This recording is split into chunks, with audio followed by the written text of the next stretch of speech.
Ladies and gentlemen, this is Prime News on My Major Prime. You're welcome to the first edition of the week. Thank you very much for choosing My Major Prime. Gienda Pelgrim Blanche King is my name, and we are live from Studio A at Fengudron Bange in Douala, the economic capital of the country. On this sad note, it was a very sad morning along the Pakovita stretch of road in Bonamusadi as witnesses watched leave a man believed to be in his 50s.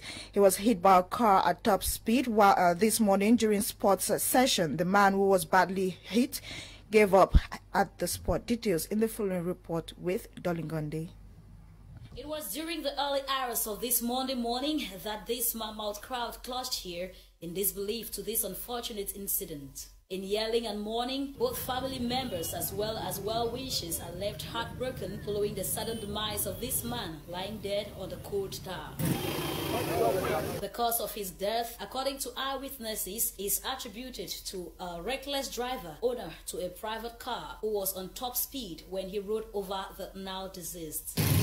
The man, whose name is yet to be revealed by family members due to the shock, is said to have been in his late 50s and was returning back home after his regular morning jogging session before he was met with a sad end.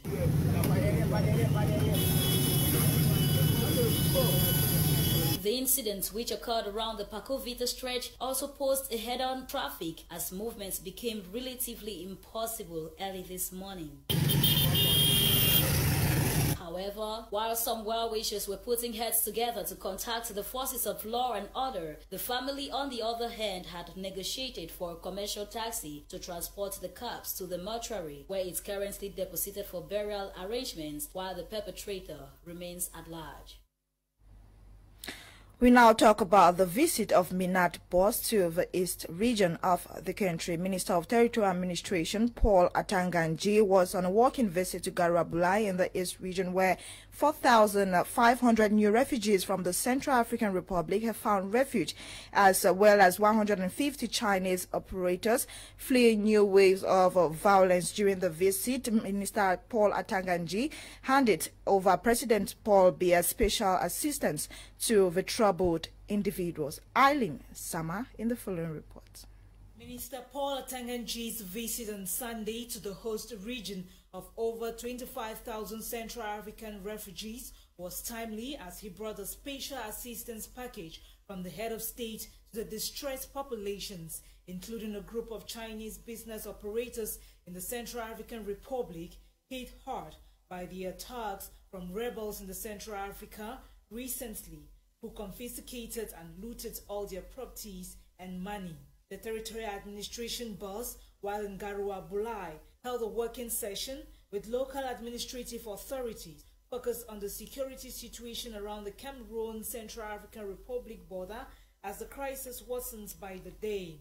Minister Atanganji also held talks with Cameroonian truck drivers blocked at the border and with the Chinese community that has also taken refuge in the town, fleeing the crisis in the Central African Republic. About 4,500 new refugees from the CAR have crossed the border into Cameroon owing to new waves of violence. The new refugees will be registered and taken to the Bado Bazere camp, counting 25,000 Central African refugees already. The gifts from President Biya handed over to this troubled group of persons included rice, cooking oil, mattresses, buckets, blankets, financial aid, among other basic necessities. This big gesture from President Paul Biya to the Chinese counterparts who are in difficulties is another demonstration of this very, very good relation between China and Cameroon. We have heard the messages of thanks that we have sent to President Paul Biya. We will send him the messages. It is worth recalling that last month, at least 117 Central African Republic soldiers fled the country to Cameroon's East region following rebel attacks in the northwest of the Central African Republic after presidential elections were held. At least 4 persons have been confirmed dead after or following a road accident that occurred over the weekend around the Fumbot Road.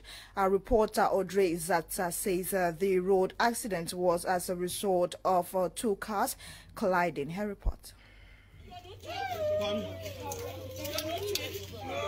The incident, which occurred on the night of Friday to Saturday, 8th of January 2021 at Mataba in Fumban, has been filmed by an eyewitness with a mobile phone, removing 4 corpses on the spot from the vehicle, the taxi driver and 3 of his passengers. The accident occurred as a result of a head-on collision between a Toyota Corolla taxi and a Toyota pickup owned by the local gendarmerie. According to sources, the taxi, which was overloaded, counted 8 passengers in total and was hit at the front end by the pickup, both driving in opposite directions. The 4 other passengers who have been severely injured are now receiving treatment. As a reminder, 37 persons lost their lives on the 27th of December 2020 in a collision between a bus and a truck at Ndikinemeki at the central region, with the occupants of the bus returning from Fumban to the political capital, Yaoundé, after the Christmas festivity. The recurrent incidents have left Cameroonians wondering as to when government will take up its responsibilities of ensuring accident reduction in the country. Let's also revisit the story of a man killed in Bamenda over the weekend. Reports confirmed he was killed by his son. What led to the unfortunate incident is what Gladys Bomotongina tells us in the French language.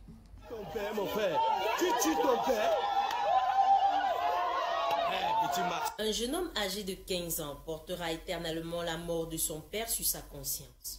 Le jeune Maxime, résidant dans la ville de Bamenda, plus précisément à Bloumol, aurait porté un coup mortel à l'aide d'un gourdin sur son géniteur dans la nuit de vendredi et emporté par la suite le corps dans un ravin. Il faudrait préciser que le jeune homme était réputé d'être particulièrement violent, car selon les dires des voisins, sa mère aurait échappé il y a quelque temps de cela à ses mains grâce à leur intervention. Beaucoup de raisons sont évoquées pour justifier un tel comportement, à savoir la consommation des drogues, la possession et j'en passe. Toujours est-il que Maxime, après son arrestation, a avoué son crime et répondra désormais devant la loi camerounaise. La découverte des motifs qui ont conduit à cet horrible accident ne ramènera plus jamais la stabilité dans cette famille, qui désormais devra vivre avec le traumatisme horrible de cette scène. Buildings or structures wrongly constructed around the Douala International Airport have been demolished. The demolition exercise was supervised by the senior divisional officer Nora Kakibi. Captured the reactions and the exercise. She compiled the following result. In the economic capital of Cameroon, Douala, last Saturday, a riot took place around the international airport where the police charged a group of young people for protesting the demolition of their homes and a mosque. The police succeeded to disperse them with tear gas. According to this resident, Hiasu Ann, she admits having losing everything after staying here for 37 years. She laments that all her things are gone.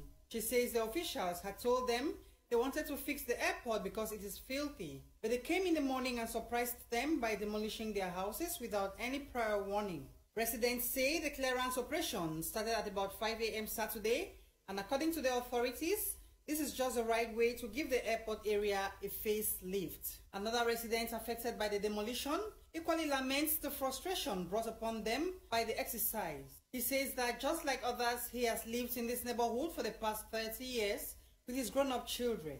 He does not know where to go from here, and he thinks that what the authorities are doing is not right. It should be noted that the violence has been followed by wanton arrests, but it hasn't undermined the ongoing process. The authorities that be have warned that the operations of breaking up and freeing the airport will continue in the days ahead. Local reports say some families have left the area while others continue to stay on in an effort to save what they can while they can. Northwest Bureau of the United Councils and Cities of Cameroon, led by Mayor Denise Awandang, have taken command into office. The installation ritual was performed by the National President, Augustin Tambang, in the presence of Northwest Governor Adolphe Lily Lafrique. Charles Kibwa completes the story in the following report. Northwest Bureau of the United Councils and Cities in Cameroon, UCCC, led by Dennis Awundang, were installed into their function Friday, 8 January 2021 at the Mingpat Hall, Bamenda. To perform the installation ritual was the National President of UCCC, Augustin Tambang, in the presence of Northwest Governor Adolphe Lily Lafrique, who urged the UCCC Northwest Bureau to serve as an instrument for the promotion of decentralization.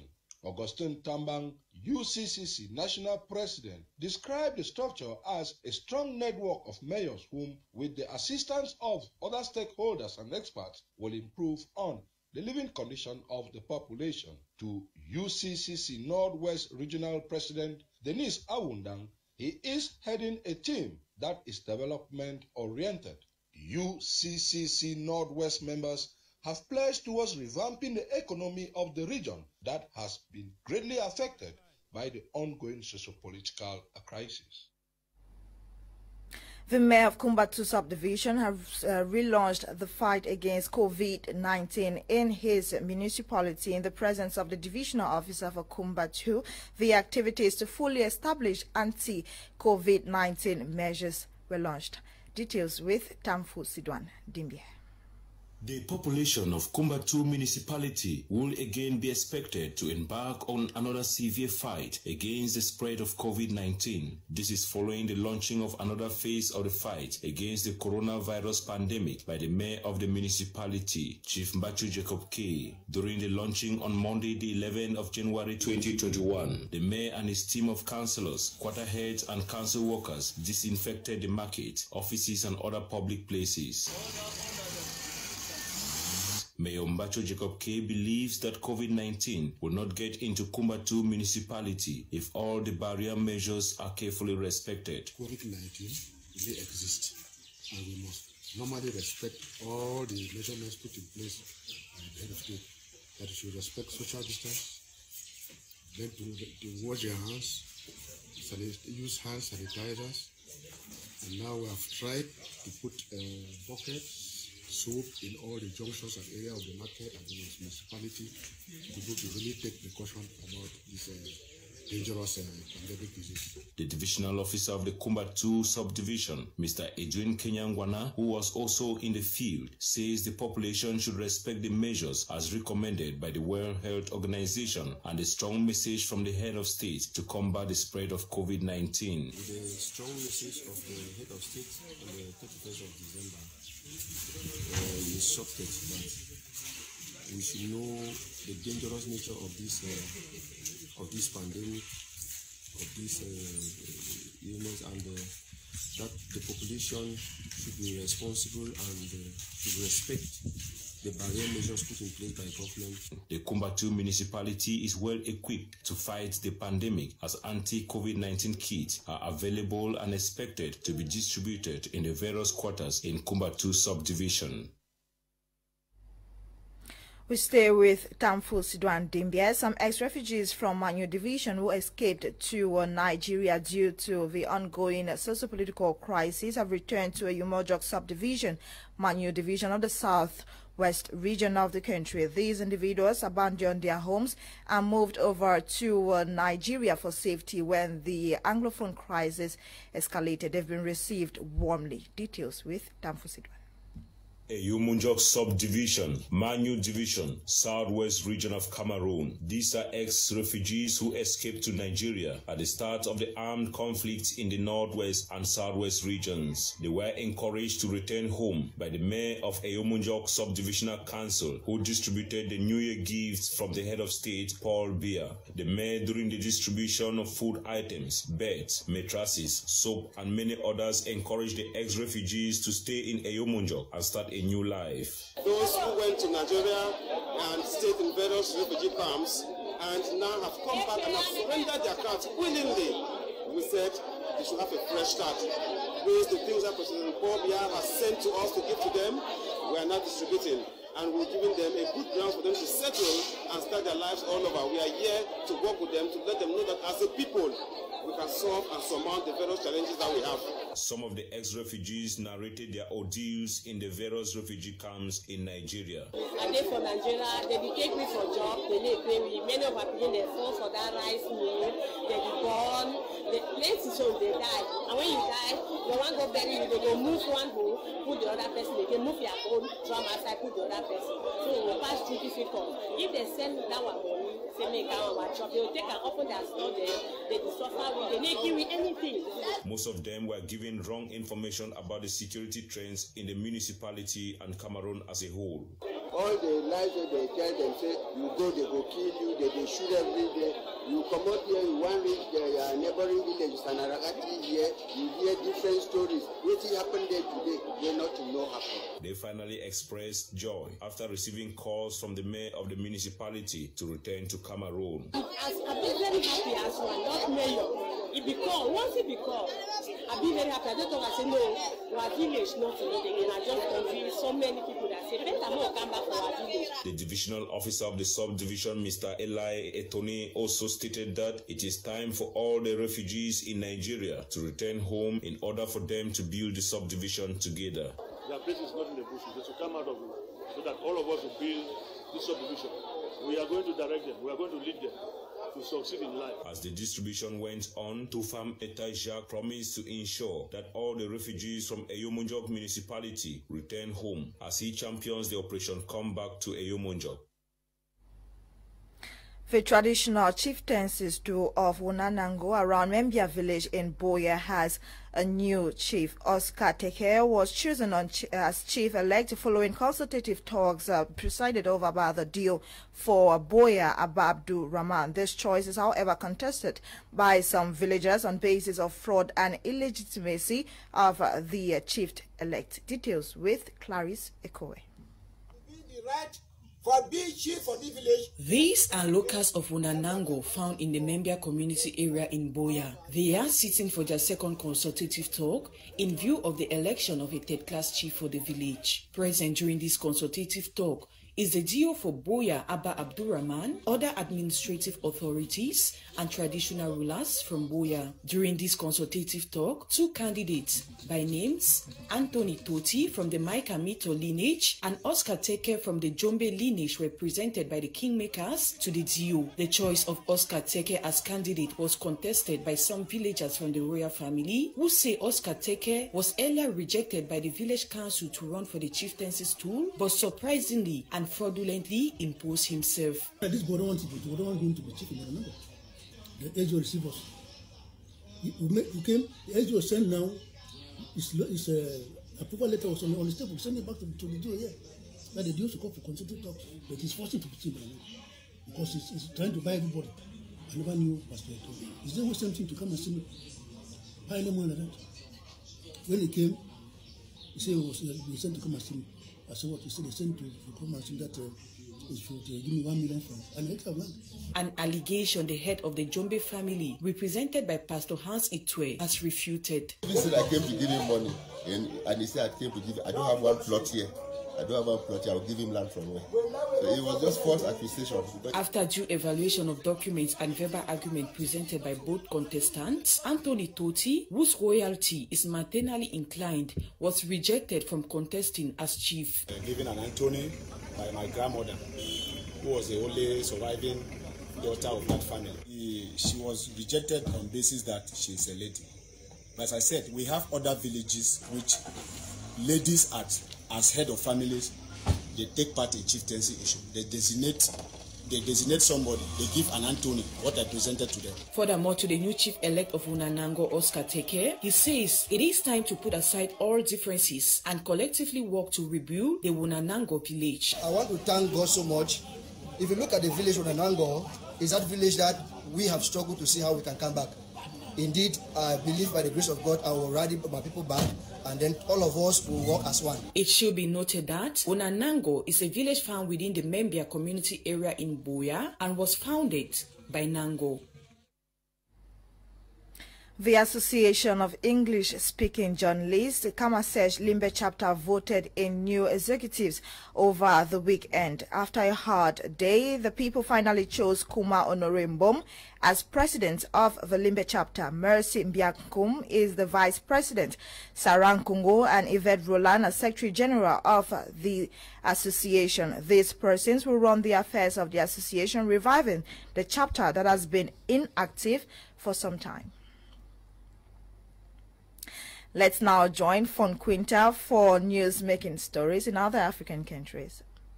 In what's making news on the African continent, We begin in Ethiopia, where military has said that it killed 15 members of the Tigray region's former ruling party and captured 8 others. According to a brigadier general from Ethiopia's National Defense Force, those captured yesterday, January 10, 2021, included the region's former president, Abiy Weldu, who was also a former chairman of the region's ruling party. Prime Minister Abiy Ahmed's government declared victory in its conflict with the Tigray People's Liberation Front, a political party that previously governed the province, regaining control on November 28. Meanwhile, Seychelles on Sunday began its vaccination campaign against the new coronavirus. Health Minister Peggy Vidat made the announcement, which makes Seychelles one of the African continents to launch such an operation. The health minister further says they will begin the vaccination on some of the country's leaders, so the population will be able to see the leaders setting an example. After the country's leaders, the vaccination campaign will be extended to all medical personnel, then to the people working in essential sectors, and then people over 55 years old, before finally reaching the rest of the population. Let's round up in the Democratic Republic of Congo, where gunmen have killed 6 rangers in Virunga National Park, a UNESCO World Heritage Site in the restive east of the country. Though there was no immediate claim of responsibility for the attack, officials blamed the Mai Mai fighters, members of one of the dozens of armed militias battling for control of the DRC's mineral-rich eastern border. Investigations indicate that the rangers were taken by surprise and had no opportunity to defend themselves.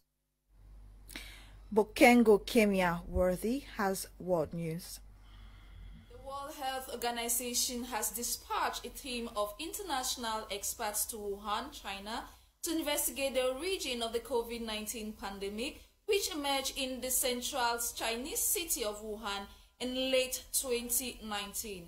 These team members from the World Health Organization are expected to make an in-depth epidemiologic, virology, serology assessment of people and animals in the country. They say understanding how the epidemic began is essential to prevent further SARS and CoV-2 virus introduction of new viruses in the future.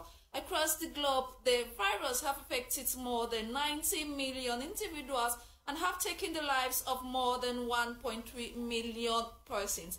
Meanwhile, in the United States, experts say lawmakers' push to impeach Donald Trump for Capitol riots could affect the United States policy for years to come. The local supporters to President Donald Trump stormed the U.S. Capitol on January 6, 2021, and the president has been accused of inciting violence that left 5 persons dead that day. Thus, a push to impeach him with just few days left in his term. However, for this to happen, the impeachment article must pass a majority vote in the House of Representatives before it can be sent to the Senate for trial.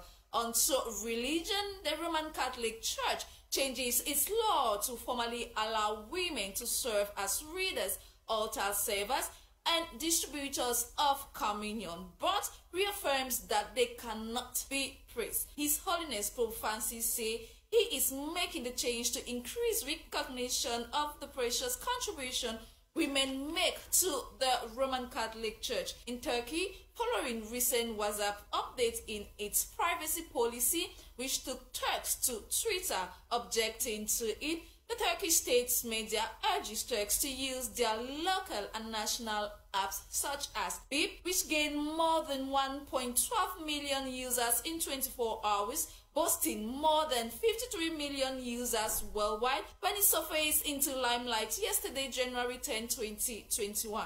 Alterations to WhatsApp's terms and services will be effective as from February 8, 2021. It should be noted that the Turkish government has fined global media companies such as WhatsApp, Twitter, and Instagram $1.18 million each for not complying with social media law in November 2020. Prime News ends here. Thanks for being a part. See you tomorrow at 6:30. God willing, for another edition. Lasha Kingsley coordinated the news, produced by Desmond Ngwa. My name is Gianda Belgian Blanche King. Stay tuned. Right after now, we have a Prime Hour with Kim Leonard. Enjoy today's edition of the show. Good night.